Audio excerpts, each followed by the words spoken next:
యాదగిరిగుట్ట శ్రీ లక్ష్మీ నరసింహస్వామి వార్షిక బ్రహ్మోత్సవాలు అంగరంగ వైభవంగా జరుగుతున్నాయి. బ్రహ్మోత్సవాల్లో భాగంగా నిన్న 4వ రోజు రాత్రి స్వామి హంసవాహనంపై భక్తులకు దర్శనమిచ్చారు.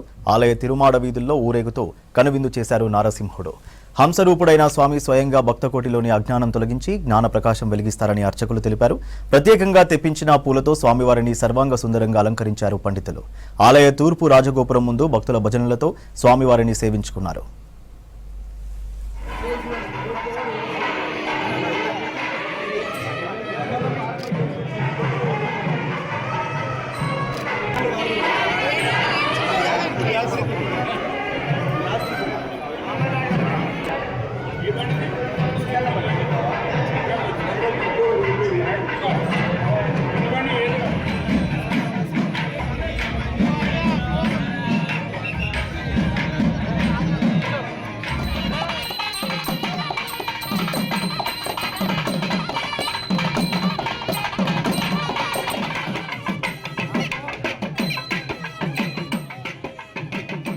శ్రీ యాదాద్రి లక్ష్మీనరసింహస్వామి వారి బ్రహ్మోత్సవ వైభవాలలో హంసవాహనంలో స్వామి పరమహంసగా మనకి దర్శనాన్ని కటాక్షిస్తూ ఉన్నారు.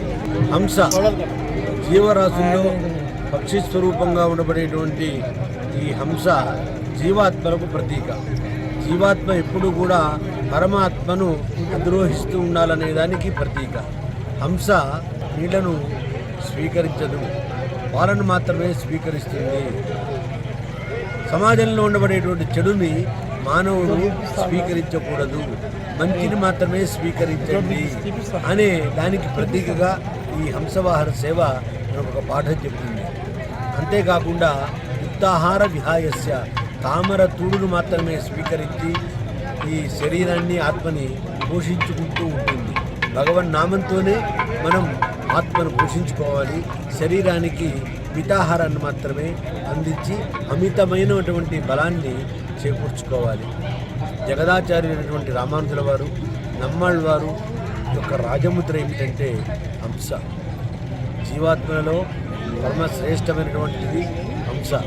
కాబట్టి ఆ హంస పరమాత్మను చేరుకోవడానికి రాజముద్రను నమ్మాళ్ళ వారు, రామానుజుల వారు, యతి సార్వభౌములు అందరూ కూడా హంసని ఒక ఆధిపత్యపు అధికార నిరూపణగా వాడుతూ ఉంటుంటారు. కాబట్టి మనము ఈ హంసవాహనంలో పరమాత్మ అయినటువంటి యాదాద్రి లక్ష్మీనరసింహస్వామి వారిని దర్శించినట్టయితే మనకి సమాజంలో ఉండే దుర్మార్గంతో పని లేకుండా సన్మార్గాన్ని మనకి అందించడానికి స్వామి ఆశీర్వదిస్తాడు. అది కనుక నిజంగా జరిగితే మరుజన్మ లేకుండా మోక్షం సిద్ధిస్తుంది.